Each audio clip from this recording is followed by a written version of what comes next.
எளிய மனிதர்கள் சட்டமன்றம் போனா பரவாயில்ல, எதுவுமே தெரியாத மனிதர்கள் சட்டமன்றத்திற்கு போனால் வருத்தப்படுவோமா மாட்டோமா? அடித்தது அலை இல்ல, எப்படி அலை 108ஓடு நின்றுமா? அலை அடிக்கதான் 200 அடி இல்ல 150 அடி 130 அடி. அடித்தது அலை அல்ல, மாயை. உறுப்பினர் அல்ல, தாவேகாவின் நிர்வாகி. அது பத்தாதா, போயிட்டாரு. கூட 10-15 தாவேகா நிர்வாகிகள், ஒரு கேமரா. ஒரு மாசத்துல என்னங்க பண்ண முடியும்? சத்தியமா உண்மையாக, சத்தியத்துல எங்களுக்கு நம்பிக்கையில உண்மையா சொல்றேன், ஒரு மாசத்துல ஒண்ணும் பண்ண முடியாது. ஒரு மாசத்துல பண்ணணும்னு நாங்க சொல்லல. யார் சொன்னா ஒரு மாசத்துல பண்ணுவோன்னு? தாவேகா சொன்னது, அவங்க நிர்வாகிகள் சொன்னாங்க, ரீல்ஸ்ல இருக்கக்கூடிய இன்ஃபுளுசர் சொன்னாங்க, மகளிர் வீதியில இறங்கி கேக்குறாங்க. மின்வெட்டு, திமுக காரங்க வந்து எங்களுக்கு உதவி பண்ணலாம்ல அப்படின்னு கேக்குறாங்க. எதுக்கு அப்படின்னு கேட்கலான்னு தோணுது. உணவை அவரே சாப்பிடுகிறார். தெரியலங்க, அந்த மாதிரிலாம் எப்படி சாப்பிடுறீங்கன்னு தெரியல. சரி, இதுதான் நம்ம பல்ஸ் தமிழ். நீங்க இன்னும் சப்ஸ்கிரைப் பண்ணலையா?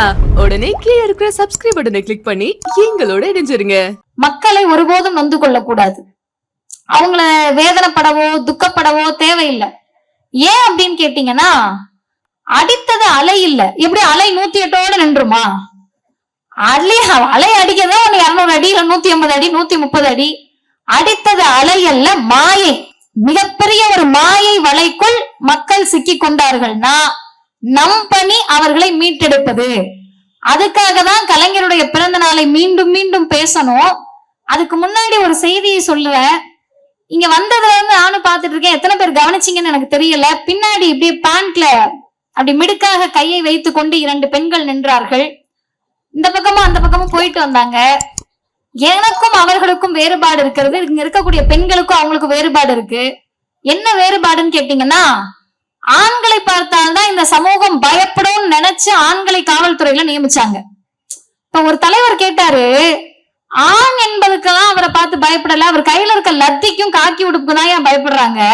ஒண்ணு வேண்டாம், இப்ப இளைஞர்கள் இருக்கீங்க, போலீஸ்ல மாட்டிடுறீங்க, திரும்பி பார்த்து ஓ பொன் போலீஸா அப்படின்ட்டு ஓட முடியுமா? எக்ஸ்ட்ரா 2 விழும். அப்ப லத்திக்கும் காக்கி உடுப்பு தான் என் மரியாதை, அதை தூக்கி பெண்களுக்கிட்ட போட்டனா மதிச்சுட்டு போறான்னு சொன்ன தலைவர் அறிவுலக பேராசான் தந்தை பெரியார். இது ஐயா 1931 சொல்றாரு, காவல்துறையில பெண்களை நியமிக்கணும்னு. யார் கேப்பா? அப்ப பிறந்த ஒரு குழந்தைக்கு 6 வயசு ஆயிருந்துச்சு.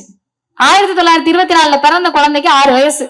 அந்த குழந்தை முதலமைச்சராகி 1973 தமிழ்நாட்டில் பெண்களை முதன்முறையாக காவல்துறையில் நியமித்தவர் முத்தமிழறிஞர் டாக்டர் கலைஞர்.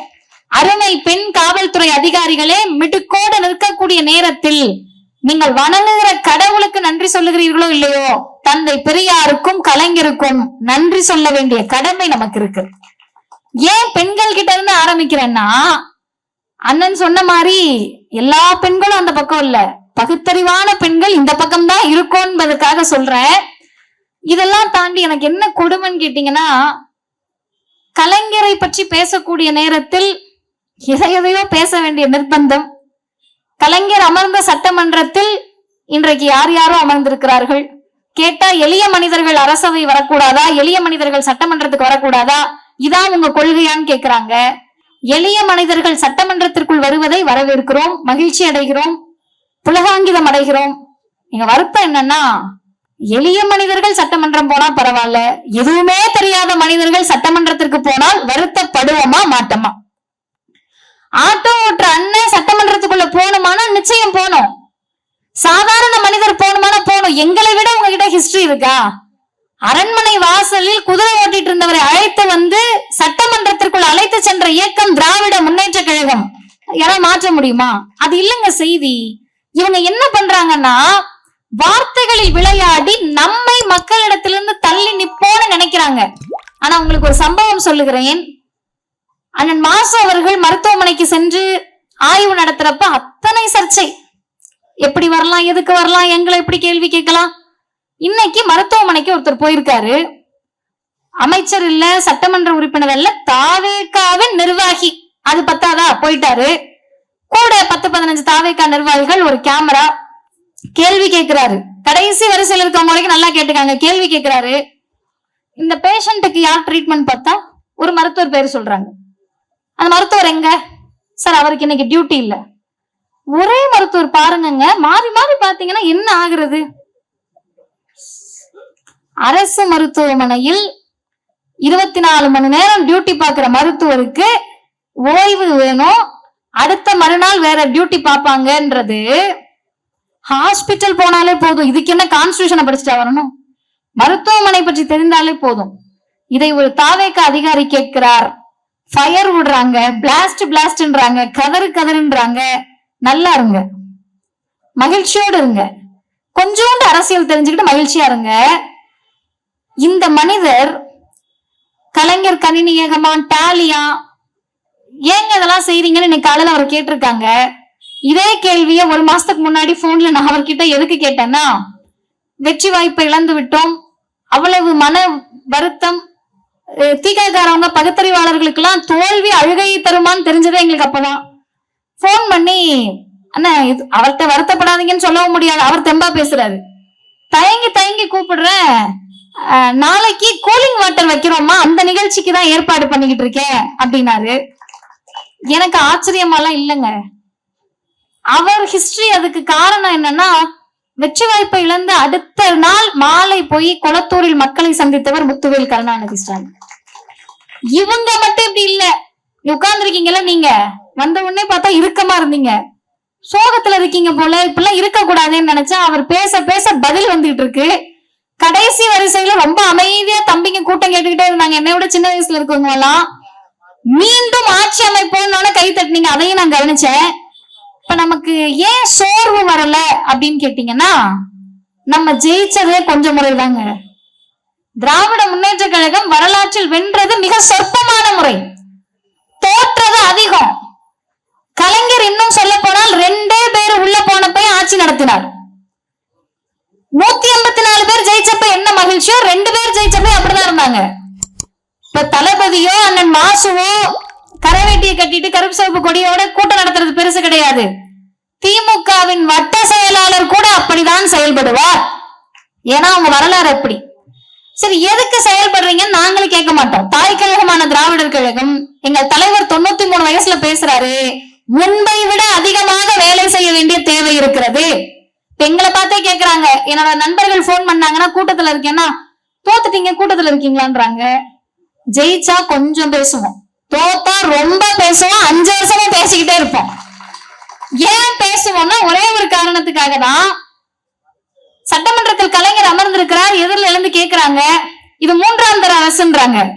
ஹண்டே சொல்கிறார், 3ஆம் தர அரசுன்னா இன்னைக்கு இருக்கிற நம்ம ஆளுக்கு நியாயமான கேள்வி கேட்டாலே கீழே உட்கார்ந்து இப்படியே நம்ம பண்ணிட்டு இருக்கிறாரு. இப்படி கேள்வி கேட்டால் யாராக இருந்தாலும் வசந்து விடுவார்கள். கலைஞர் எழுந்து சொன்னார், தப்பா சொல்றீங்க, தப்பா சொல்றீங்க, திட்ட போறாரா? இது 3ஆம் தர அரசு இல்லையா, 4ஆம் தர அரசு. 4ஆம் தர அரசா? உங்களுடைய வர்ணாசிரம அடிப்படையில், சனாதன அடிப்படையில் தலையில் பிறந்தவன் பிராமணன், தோல்ல பிறந்தவன் சத்திரியன், தொடையில பிறந்தவன் வைசியன், காலிடுக்கில் பிறந்தவன் சூத்திரன்னா, 4வது வர்ணமாக நீ சொல்லக்கூடிய பிற்படுத்தப்பட்ட, மிகவும் பிற்படுத்தப்பட்ட, ஒடுக்கப்பட்ட மக்களுக்கான 4ஆம் தர அரசுதான் முத்தமிழறிஞர் கலைஞருடைய திராவிட முன்னேற்ற கழக அரசுன்னு சட்டமன்றத்தில் பதிவு செய்தவர் மானமிகு சுயமரியாதைக்காரர் கலைஞர். அவர் வழியில், தந்தை பெரியாருடைய வழியில் ஜாதி நிறைந்த சமூகமான, ஆமா மறுத்து பேசல நாங்க. இதெல்லாம் ஜீபும்பா போட்டு மந்திரம் தேய்ச்சி விட்டு சாமியாரை வச்சு யாகம் நடத்தியா ஜாதியை ஒழிக்க முடியும்? ஒரே நாளில் ஒழிக்க முடியுமா? 100 வருஷத்துல ஒழிக்க முடியுமா? 3000 வருஷம் ஜாதியை 100 ஆண்டு காலத்தில் தளர்த்தி இருக்கிறோம். இன்னைக்கு மதிவதனைனா பேருக்கு பின்னாடி பிஎஸ்சி எம்எல் தான். அண்ணன் அலி மல்புகாரினா அவரோட வழக்கறிஞர் தான். அண்ணன் மாசம்னா அவர் டிகிரி தான். நீ உட்கார்ந்து இருக்கக்கூடிய இளைஞர்கள், அடியாளத்தில் உங்களுக்கு ஜாதிய எண்ணம் இருந்தாலும் வெளிப்படையாக ஜாதியை சொல்லுவதற்கு அவமானப்படக்கூடிய ஒரே மண் தமிழ்நாடுதான் இந்த திராவிடர் இயக்கத்தால் விளைந்த விளைவு. ஜாதியின் நிறைந்த சமூகத்துல ஒரு தலைவர் ஆசைப்படுகிறார், ஊரும் சரி ஒன்னா வாழணும்யா, இப்படி மனிதர்கள் பிரிஞ்சிருக்க கூடாதுன்னு பெரியார் கனவு கண்டார். கலைஞர் தந்தை பெரியார் பெயரில் சமத்துவபுரங்களை நியமித்தார், கட்டினார். அது இல்லைங்க செய்தி. இங்க உங்களுடைய நம்முடைய மேலாள் அமைச்சர் உட்கார்ந்துருக்காருல, அவர் செஞ்ச ஒரு வேலையை மட்டும் உங்ககிட்ட நான் சொல்லிடுறேன். திடீர்னு நைட்டு 10:30 மணிக்கு எனக்கு ஒரு போன் வருது. சன் நியூஸ் பாருங்க, நம்ம தொகுதியோட செய்தி போயிட்டு இருக்கு, ஏதாவது பண்ண முடியுமான்னு பாருங்கன்றாங்க. செய்தியை திறந்து பார்த்தா நமக்கு அறிமுகமானவர்கள் சைதாப்பேட்டை காவல் நிலையத்துல போய் பேட்டி கொடுத்துட்டு இருக்காங்க. என்னங்க கதைன்னு கேட்டா, நகர்ப்புற வாழ்விட மேம்பாட்டு வாரியம், அதையும் செய்தது கலைஞர் தான். குடிசைகள் இல்லாத தமிழ்நாடு என்ற கனவை சாத்தியப்படுத்தியவர் முத்தமிழறிஞர் டாக்டர் கலைஞர். நகர்ப்புற வாழ்விட மேம்பாட்டு வாரியம், அதன் மூலமாக கட்டடம் கட்டிட்டாங்க. அதிமுக ஆட்சியிலும் இவர் சட்டமன்ற உறுப்பினர், எதிர்கட்சியா இருந்தப்ப இவர் சட்டமன்ற உறுப்பினர். மக்கள் சொல்றாங்க, இந்த மாதிரி நாங்க இருந்த இடத்துல இருந்து எங்களை அகற்ற பாக்குறாங்கன்னு தடுத்து நிறுத்தி இருக்காரு. 13 கட்டடம், 13 மாடி இல்ல 13 மாடியில எப்படிங்க மக்கள் இருக்க முடியும்? 6 மாடியா குறைச்சு கொடுங்கன்றாங்க, செஞ்சு கொடுத்திருக்காரு. எல்லாத்தையும் செஞ்சுட்டு நம்ம ஆட்சி வருது, திராவிட முன்னேற்ற கழக அரசு. கட்டடம் அந்த மக்கள் இருந்த இடத்திலேயே அவர்களுக்கு கட்டி கொடுக்கப்படுகிறது. 13 மாடிலாம் வேண்டாம், 6 மாடி. 1,50,000 ரூபாய் கேட்ட இடத்துல 66,000 ரூபாய் கொடுத்தால் போதும்னு கட்டடங்களை கட்டி முடித்திருக்கிறார்கள். திடீர்னு ஒரு நாள் எல்லாரும் இவரை பார்க்க போறாங்க, அண்ணனை. நாங்கெல்லாம் இவங்க கூட இருக்க முடியாதுன்றாங்க. யாரு கூட இருக்க முடியாது?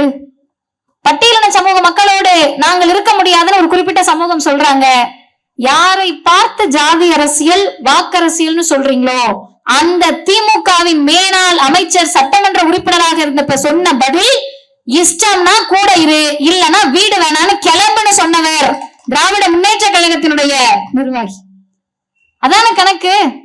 இன்னைக்கு பின்னாடி இருக்கக்கூடிய இளைஞர்கள் ஒண்ணு புரிஞ்சுக்கங்க, ஆட்சி வரும் போகும், நம்ம திமுகவை ஆதரிச்சிட்டோம், ஐயோ இவங்க வந்துட்டாங்களே என்ன பண்றது? யார் வேணாலும் ஆட்சிக்கு வரலாம், யார் வேண்டுமானாலும் தமிழ்நாட்டை ஆளலாம். ஆனால் ஆள்வது திராவிட கொள்கையாக இருக்கின்ற வரைதான் இவர்களை மக்கள் மதிப்பார்கள் என்பதை நெஞ்சில் ஏந்தி கொள்ளுங்கள். திடீர்னு பார்த்தா நைட்டு சண்டைங்க, எல்லாரும் பேட்டி கொடுத்துட்டு இருக்காங்க. என்னங்கன்னு கேட்டா, எதை அண்ணன் மாசு திமுக தடுத்து நிறுத்தி இருந்ததோ அதை செய்தது தாவேகா. சண்டையா விடுங்க, குலுக்கல் முறையில உங்களுக்கு தனி வீடு, தனி ஃப்ளோரு, அவங்களுக்கு தனி ஃப்ளோர். எப்படி? பட்டியலின சமூக மக்களுக்கு தனியாவா, ஜாதி இந்துக்கள் என்று தங்களை தாங்களே நினைத்துக் கொள்ளக்கூடிய பிரிவினருக்கு தனியாவாம். நீங்க ஒண்ணு மட்டும் தெரிஞ்சுக்கங்க, எந்த மக்கள் எல்லாரும் சேர்ந்து எங்களுக்கு மாற்றம் வேணும்னு நினைச்சீங்களோ அந்த மக்களை வீதியில் இன்றைக்கு நிறுத்தி இருக்கிறது தற்போது நடக்கக்கூடிய அரசு. உங்களுக்கு நான் சொல்லக்கூடிய விஷயம் இம்பார்ட்டன்ஸ் புரியுதா இல்லையான்னு எனக்கு தெரியாது. ஆனால் ஒன்றை நினைத்துக் கொள்ளுங்கள், ஜாதி வாக்கு, ஜாதி ஓட்டு இந்த பகுதியில இவங்க நினைச்சா நம்ம ஜெயிக்க முடியும்னு தெரிஞ்சு கூட தேர்தலுக்கு முன்பு வரை அப்படிலாம் முடியாது, சேர்ந்து இருந்தால் இடம் தருகிறோம், இல்லனா தர முடியாதுன்னு நிறுத்தி வைத்த பகுத்தறிவாளர் அண்ணன் மாசு அவர்கள். அதுக்கு நீங்க அவருக்கு என்ன விலை கொடுக்கணுமோ கொடுத்தாச்சு. கொடுத்த பிறகு சும்மா இருக்கணும்ல. என்ன தெரியுமா பண்ணாரு? குலுக்கல் முறையில தாவேக்க ஜாதி வாரியா பிரிச்சுட்டாங்க இடத்த. நம்ம ஆட்கள் போய் சண்டை போடுறாங்க, போன் பண்றாங்க, காவல் நிலையத்துக்கு போன் பண்ணி என்னங்க நடக்குதுன்னு கேள்வி கேட்கிறாரு. இன்னும் நெஞ்சை நிமிர்த்தி சொல்லுகிறோம், நாங்கள் தோற்றது வெறும் அரசியலில், கொள்கையால் வென்றிருக்கிறோம், கொள்கையால் நிமிர்ந்திருக்கிறோம், அதிகம் பேசக்கூடிய வாய்ப்பை பெற்றிருக்கிறோம். இந்த உணர்வு எங்க இருந்து வருது? பெரியார் கிட்ட இருந்து வருது, கலைஞர் கிட்ட இருந்து வருது. ஏன் உழைக்கிறீங்க அவரை பார்த்து கேக்குறீங்க. எப்படிங்க உழைக்காம இருப்பாங்க? அவர்கள் பெரியாரின் பேரன், அண்ணாவின் தம்பி, கலைஞரின் உடன்பிறப்பு, தளபதியின் நண்பர், நமது வேட்பாளர். என்னைக்குனாலும் ஒரு வேட்பாளர் தான். வெற்றி பெற வாய்ப்பை இழந்திருக்கிறோம் என்பதால் தயவு செய்து சோர்வடையாதீர்கள். 3 செய்தியை சொல்லி நான் நிறைவு செய்கிறேன். கலைஞருக்கு பிறந்த நாள் கொண்டாடுவதற்கு என்ன அர்த்தம், ஏன் கொண்டாடணும் அப்படின்னா, விடுதலையின் சார்பில் போன வாரம் ஒரு தலையங்கம் வந்தது. அந்த தலையங்கத்தில் எழுதி இருக்கிறார்கள், யாரும் சோர்ந்து போகாதீங்க, நாம் சுழியத்திலிருந்து ஆரம்பித்த கட்சி, 0ல இருந்து தொடங்கணும். கூட்டத்துக்கு வரோம், கார்ல அண்ணன் கிருஷ்ணகுமார் கூட்டிட்டு வர்றாரு. இங்க பார்த்தா வழிநடுக கொடி இருக்கு, போடியம் இருக்கு, மேடை இருக்கு, நல்ல மைக்கு. நம்ம பேசுறோமா, திமுக கூட்டமா ஒரு 11 பேர் 12 பேர் கேமராவோட வராங்க. ஏதாவது பேசிட்டோம்னா அந்த தமிழ்ல போட்டு நாளைக்கு நம்ம தான் டாக் ஆஃப் த டவுன் ஆகும். இதெல்லாம் அன்னைக்கு இல்ல. திகாவை ஆரம்பிச்சப்ப, திமுகவை ஆரம்பிச்சப்ப இதெல்லாம் இல்ல. கூட்டத்துக்கு போறப்ப பயங்கர வரவேற்பா இருக்குமா, முட்டைக்குள்ள மலத்தை வச்சுட்டு உட்கார்ந்துருப்பாங்களா ரெடியா, பெரியார் எப்ப பேசுவாரு தூக்கி போடலான்னு. சிறப்பு தோரணங்கள் இருக்கும். இந்த இயக்கம் மாட மாளிகையிலிருந்து தொடங்கப்பட்டதல்ல, சுழியத்திலிருந்து 0ல இருந்து தொடங்கின இயக்கம்.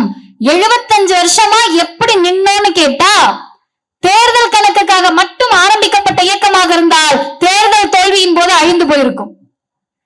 தேர்தல் அரசியலுக்காக மட்டும் எத்தனை பேர் எம்எல்ஏ, எத்தனை பேர் எம்பி மட்டும் கணக்கா இருந்தா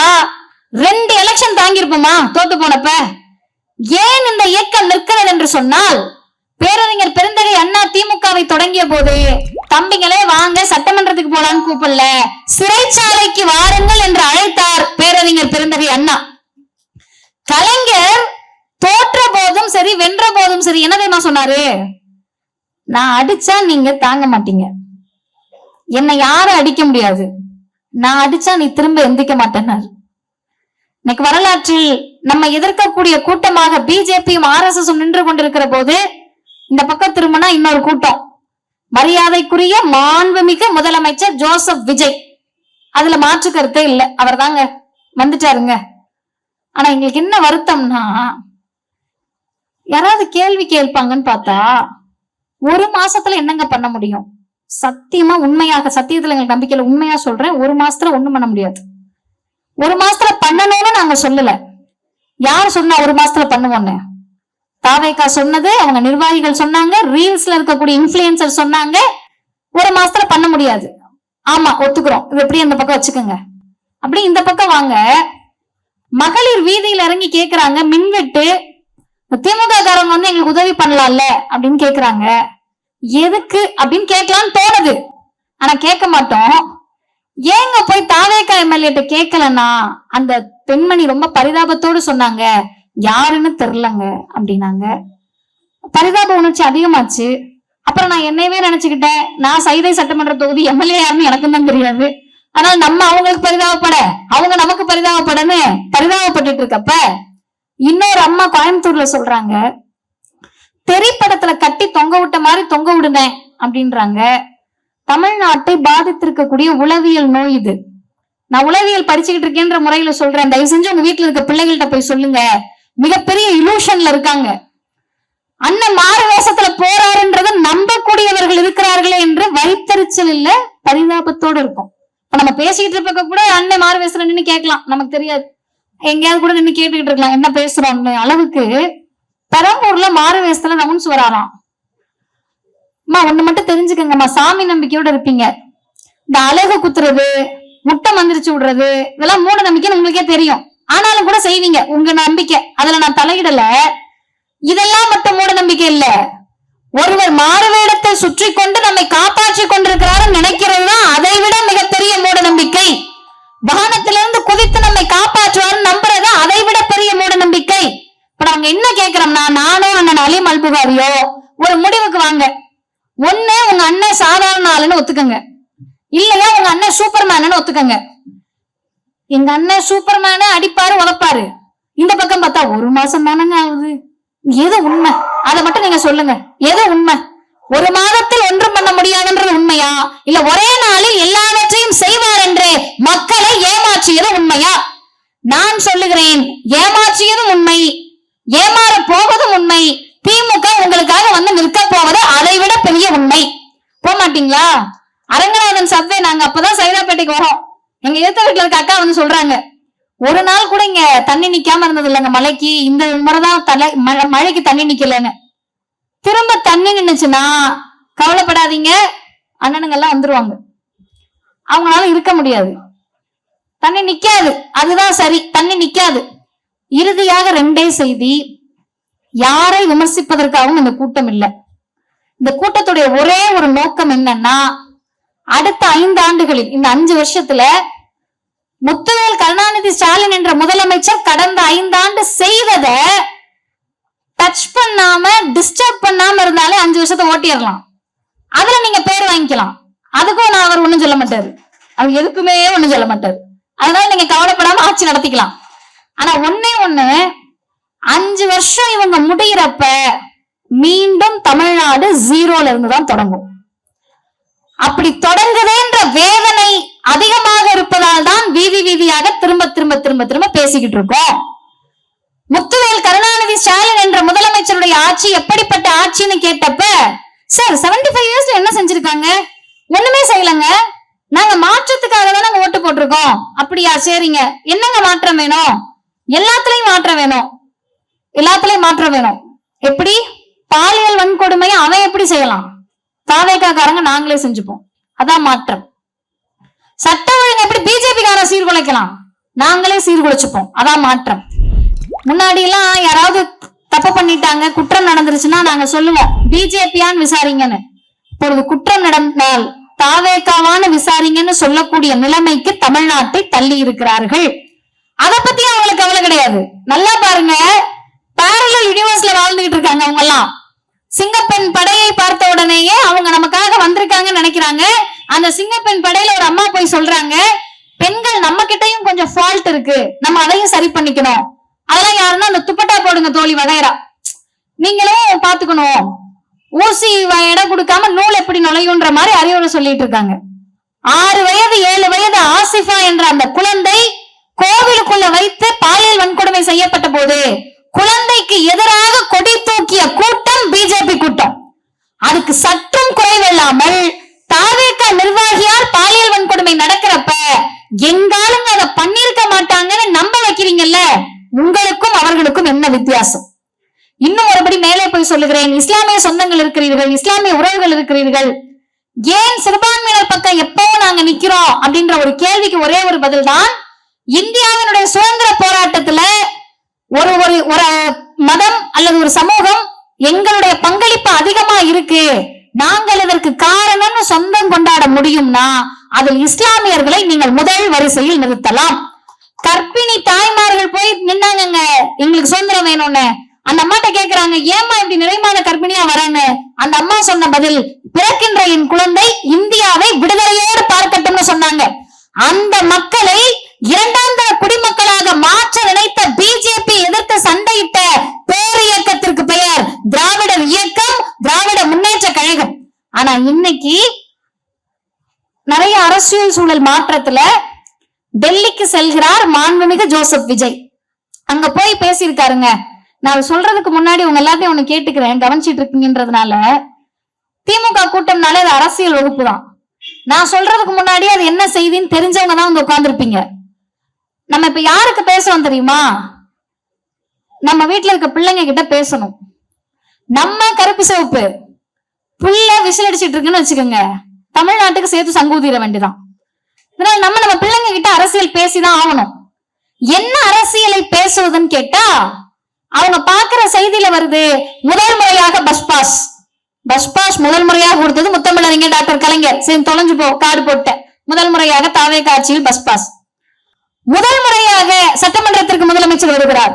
மற்றவங்க எல்லாம் எங்க இருப்பாங்க தெரியல. அலுவலகத்திற்கு 10 மணிக்கு வருகிறார்கள் செய்தி.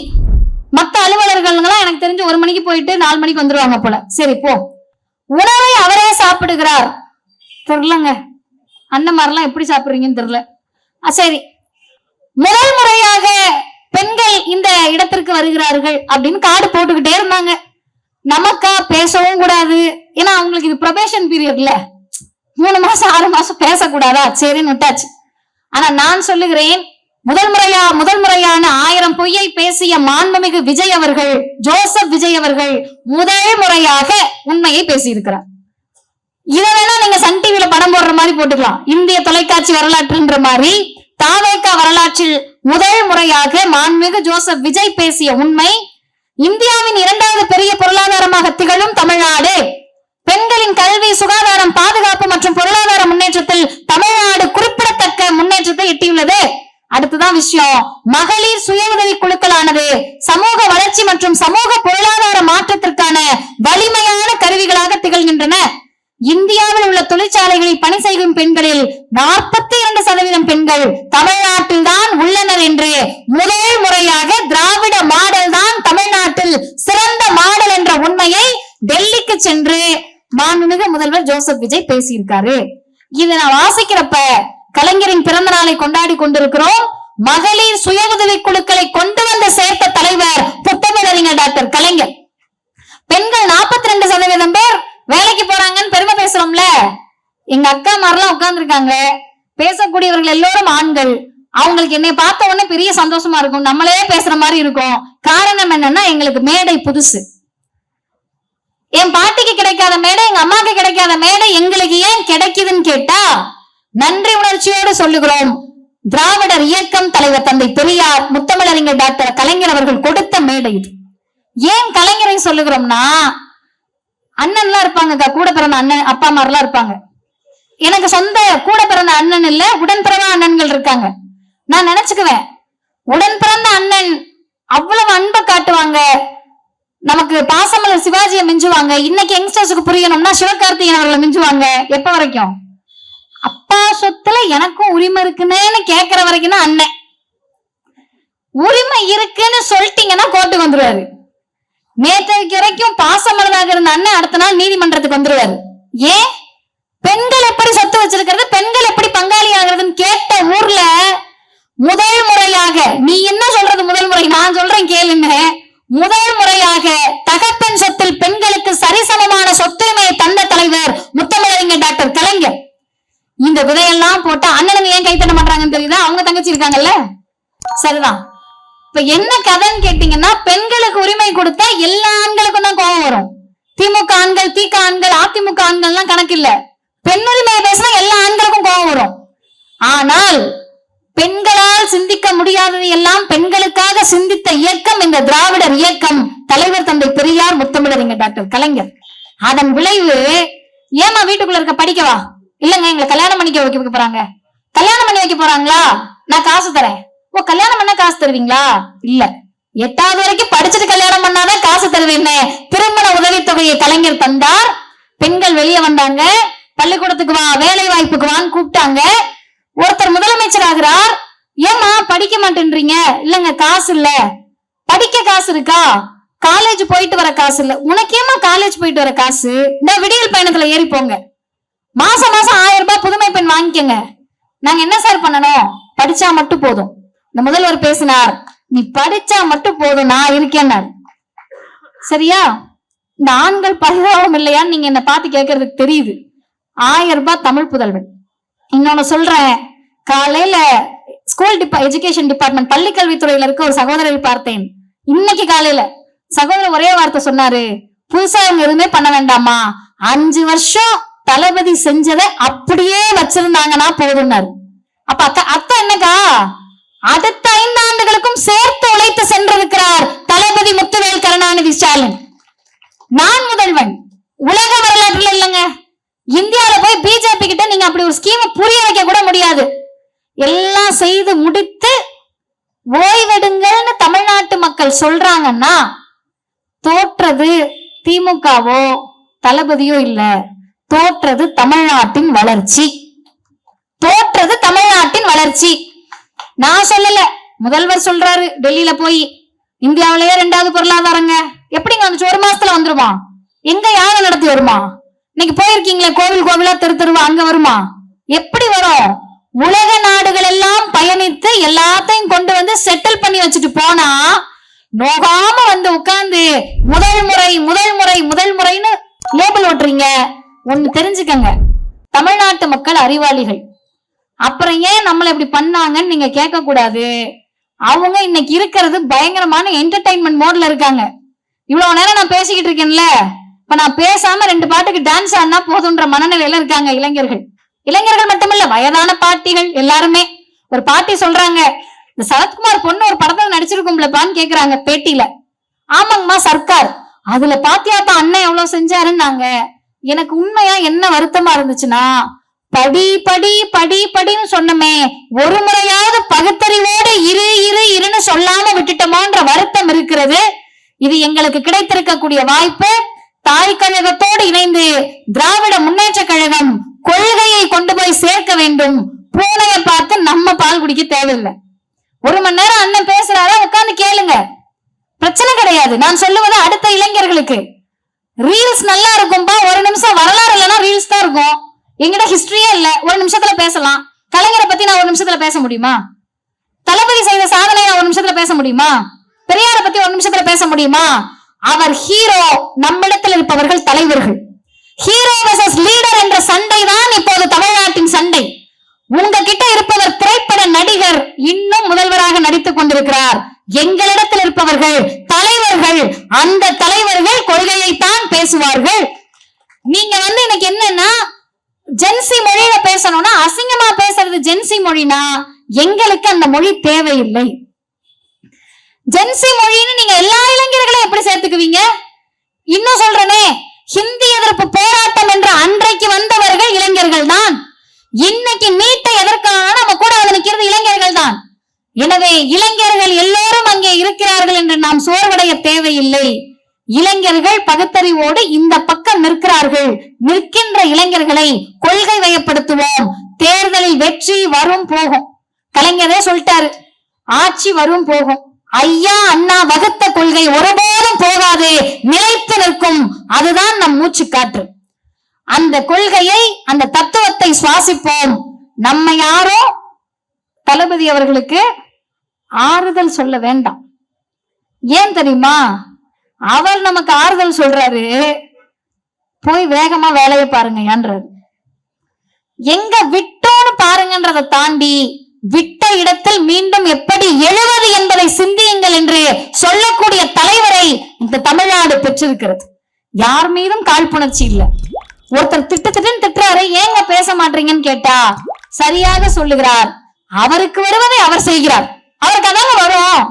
இப்ப பேப்பர் பறந்துருது, நான் என்ன பண்ணுவேன்? நின்னுக்குவேன். அப்படியே பறந்த பேப்பரை தேடி எடுத்து என்னையா சொல்ல போறாருன்னா தூர்ந்து போன சக்தியாம். கொஞ்சம் பக்கத்துல இருக்கவரை பார்த்து வச்சுக்கோங்கண்ணே. உங்களுக்கே பெரிய வேலையா பார்த்து விட்டுட்டு இருக்காங்க. பக்கத்துல இருக்கவரை கொஞ்சம் லாட்ரிஸ் மன்னிக்கணும், அவங்களெல்லாம் பார்த்துக்கணும். ஏன் திரும்ப திரும்ப இதை சொல்றோம்னா, திமுக தோத்தா திரும்ப எந்திரிச்சு நின்றுட்டீங்கல்ல, இல்ல சோகமா இருக்கீங்களே, எதுக்கு? இழந்துட்டோமா இல்லையாண்ணே? ஆமா தானே. நமக்கு என்னென்ன பிரச்சனை? இப்ப ஒரு பிரச்சனையும் இல்ல. சைதாப்பேட்டையில நடக்கிற வேலையெல்லாம் அவர் ஏற்கனவே 5 வருஷத்துக்கு செஞ்சு வச்சுட்டாரு. சும்மா எம்எல்ஏ அங்கங்க வண்டி எடுத்துட்டு சுத்தினா போதும், கவலை இல்ல.